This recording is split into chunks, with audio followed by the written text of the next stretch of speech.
చేటువంటి వ్యక్తి పునీహి స్నానకం జనం అని ప్రార్థించాలి. అమ్మా, నేను స్నానం చేయడానికి వచ్చాను. ఇంతవరకు మమ ఇహ జన్మ జన్మాంతరేషు మనోవాక్ కాయ కర్మభి, నేను ఈ జన్మలో గత జన్మలో చేసినటువంటి ఇంతకుముందు చేసిన మహాపాతక ఉపపాతకాలన్నీ కూడా ఏవైనా పాపాలుంటే అవన్నీ కూడా శుద్ధి కలగాలంటూ అందరూ ప్రార్థిస్తూ అదో ఘాట్లలో పవిత్ర స్నానాలు ఆచరిస్తూ ఉన్నారు. ఇక హే గంగమ్మ తల్లి, ఇన్ని సంవత్సరాల నుంచి ఇహ జన్మ జన్మాంతరేషు కాకుండా మనోవాక్కాయ కర్మభి, పాపాలు మనస్సుతో చేస్తాం, వాక్కుతో నోటితో ఉచ్చరిస్తూ ఎవరినైనా తిడతాం, అలాంటి పాపాలు జరుగుతూ ఉంటాయి. ఇంకా కర్మ మనోవాక్ కాయ కర్మ, శరీరంతో కొన్ని పాపాలు చేస్తూ ఉంటాం.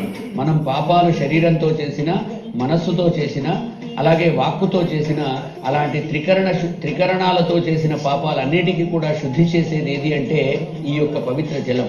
ఎందుకు ఇంతగా చెబుతున్నానంటే, ఋగ్వేదంలో ఒక చోట ఒక రుక్ ఉంది. ఆ రుక్ అంటే మంత్రం.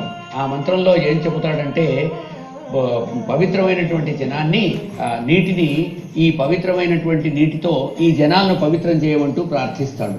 సూర్యునికి నమస్కరిస్తూ భగవంతుని ప్రార్థించేటువంటి ఒక రుక్ ఉంది.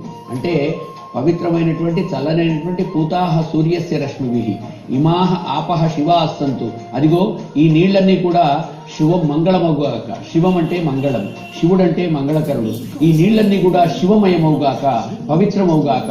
ఇమాహ ఆపహ శివాహ సంతు శుభాహ సంతు చ నిర్మలాహ, ఈ నదీ జలమంతా కూడా నిర్మలంగా ఉండుగాక, మాలిన్యం లేకుండా ఉండుగాక. అది ఎప్పుడవుతుంది? ఇలా వచ్చిన భక్తులంతా కూడా నదిని గౌరవించి నదిలో మాలిన్యం రాకుండా చూడడం, నదిలో కలుషితం చేసేటువంటి వస్తువులను పడవేయకుండా శుభ్రంగా నదిలో స్నానం చేసి రావడం. నదీ స్నానానికి ఇంకొక విశేషం ఉందండి. ఎక్కడైనా పవిత్ర స్నానం చేయడానికి వెళ్ళిన వాళ్ళు ఆ నదిలోకి దిగిన తర్వాత నదీమాతకు నమస్కరించుకొని పవిత్రమైనటువంటి వస్త్రాలతోటే దిగాలి. పవిత్రమైనటువంటి వస్త్రాలంటే ఉతికినటువంటి బట్ట, పాతదైనా పర్వాలేదు కానీ ఉతికిన వస్త్రాన్ని కట్టుకొని నదిలోకి దిగాలి తప్ప మన శరీరపు మాలిన్యాన్ని నదిలో కలపకూడదంటూ శాస్త్రం ఉంది. అలాగే నదిలో దిగినప్పుడు ఇంకా కొన్ని సూచనలు కూడా చేయాలనుకుంటున్నాను. నదిలో ఎప్పుడు కూడా నైక వాసహ, ఒక్క వస్త్రంతో స్నానం చేయకూడదు. 2 బట్టలు ఉండాలి. ఇంకొక వస్త్రం ఉపవస్త్రం పైన ఉండాలి.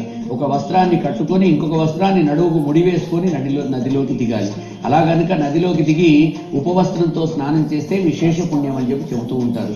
అలాగా నైకవాసహ ననగ్న స్నానమాచరే, నదుల్లో ఎప్పుడు కూడా నగ్నంగా కానీ ఏకవస్త్రంతో కానీ అసలు స్నానమే నగ్నంగా చేయకూడదు. అలాంటి పవిత్రమైనటువంటి నదిలో దిగి